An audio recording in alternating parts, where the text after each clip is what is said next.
Nouvelle qui a fait la une de tous les grands quotidiens nationaux, Deliveroo s'est fait condamner pénalement pour travail dissimulé. Condamnation d'ailleurs à une amende assez importante puisqu'elle est de 375 000 euros. Et ce qui est intéressant, c'est que, bon, il faut tempérer en fait la portée de ce jugement. D'abord parce que Deliveroo a annoncé qu'ils allaient faire appel, mais surtout en fait ce sont le comportement de Deliveroo qui est sanctionné, c'est un comportement qui a eu lieu entre 2015 et 2017. Alors il y a un auteur, journaliste à Libération, qui estime que c'est le modèle économique même qui est attaqué par cette décision. Alors cette décision, effectivement, elle est importante parce que c'est la première fois qu'on condamne pénalement une entreprise qui fait partie de ce mouvement de l'ubérisation de la société. Donc c'est une condamnation très importante. Le montant, rassurez-vous, ils pourront parfaitement payer cette amende, mais il faut se garder à tout prix de penser que cette condamnation, elle va faire vaciller le modèle économique de Deliveroo, de Uber, de toutes ces plateformes-là.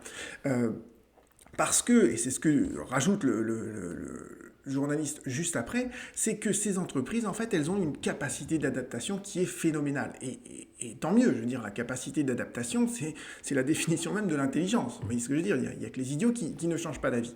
Et c'est quelque chose que j'avais beaucoup développé d'ailleurs sur mon podcast, le lendemain, en fait, de l'arrêt Uber de la Cour de cassation.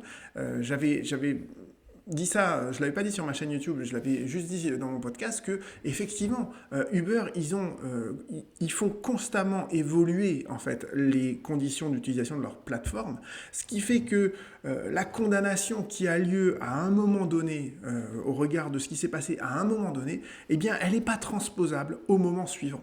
Et autre raison qui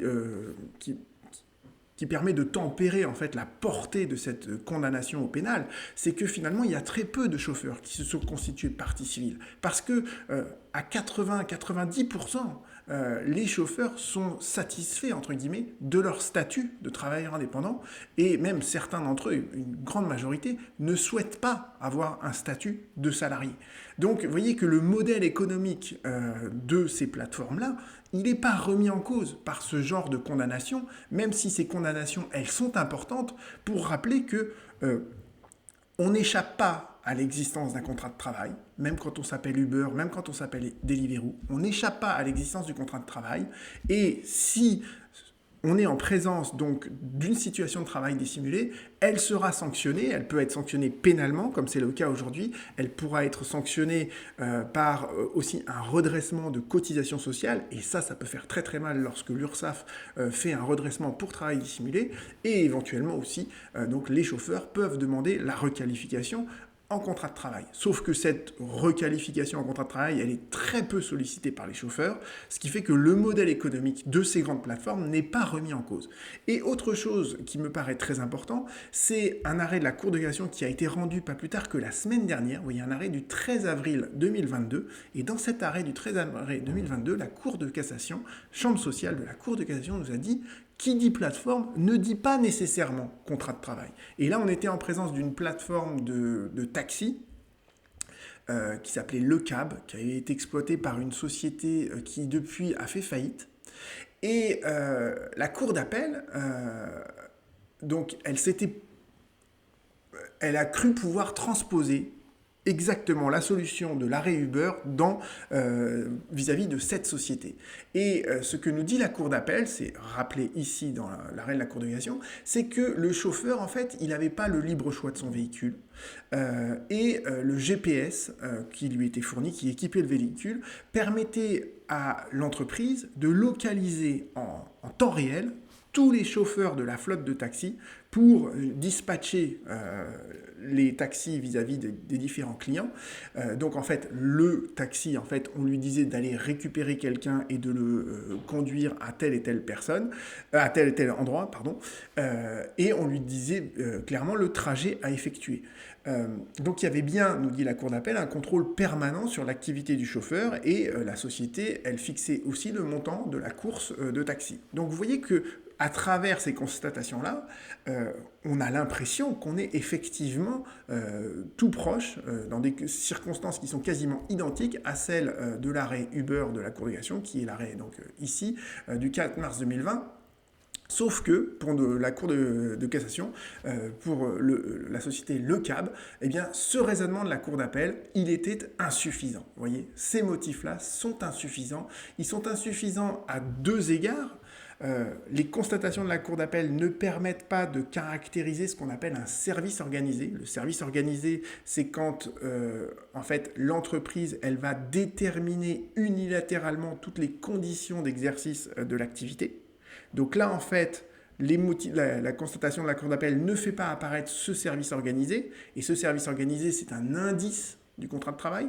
Donc, il n'y a pas de service organisé dans la Cour de cassation, et d'autre part, la Cour d'appel n'a pas suffisamment caractérisé le pouvoir de contrôle et le pouvoir de sanction que l'entreprise pouvait exercer vis-à-vis du chauffeur. Alors, cet arrêt, il est un peu dur à lire, mais on peut essayer de l'éclairer à travers ce que soutenait l'employeur dans son moyen. Alors, il faut toujours faire attention à ça, parce que, évidemment, dans le moyen que fait valoir l'employeur devant la Cour de cassation, il essaye de tirer la couverture à lui. Cela étant, si vous reprenez la deuxième branche de ce moyen, vous pouvez la relire tranquillement, c'est cette branche-ci, et on voit que, en fait, par exemple, il était prévu dans le cadre de cette entreprise, dans le cadre de l'utilisation de cette plateforme, que, eh bien, par exemple, le chauffeur pouvait parfaitement déterminer par lui-même l'itinéraire qu'il voulait suivre pour effectuer la course. Et de la même manière, il était prévu également que entre deux courses, eh bien, le taxi pouvait parfaitement prendre ses propres clients pour faire des courses. Vous voyez, de manière spontanée. Et ça, c'est la grande différence avec l'arrêt Uber, parce que quand vous reprenez dans l'arrêt Uber, la Cour d'appel de Paris avait clairement dit, Uber, il avait organisé leur plateforme pour que le chauffeur soit dans l'impossibilité de se constituer sa propre clientèle, ce qui fait que et d'autre part, Uber dictait en fait au chauffeur le trajet, exactement le trajet qu'il devait suivre, à tel point qu'il pouvait sanctionner le chauffeur si celui-ci s'écartait du trajet qui avait été déterminé par l'algorithme de Uber. Donc vous voyez que les plateformes, ce sont des réalités protéiformes. Une plateforme ne ressemble pas nécessairement à celle d'à côté. Et donc là, le cab, par exemple, c'était l'utilisation de la plateforme Le Cab ne permettait pas, pour la Cour de cassation, ne permettait pas d'identifier un lien de subordination, alors qu'un an auparavant, elle disait la plateforme Uber, elle, en revanche, permet parfaitement d'identifier ce lien de subordination. Donc vous voyez que les plateformes sont des réalités protéiformes à un moment donné dans le temps, quand on les compare entre elles, mais même d'un point de vue diachronique, d'accord, comme elles évoluent constamment, l'utilisation de la plateforme de Uber il y a quelques années ne ressemble plus à celle d'aujourd'hui, ce qui fait qu'une précédente condamnation de Uber ne préjuge en rien du fait qu'elle sera condamnée à nouveau, ou au contraire qu'elle ne le sera pas, parce qu'effectivement ils s'adaptent à ça, et on ne peut pas leur reprocher de s'adapter en fait au contexte économique et social dans lequel ils sont.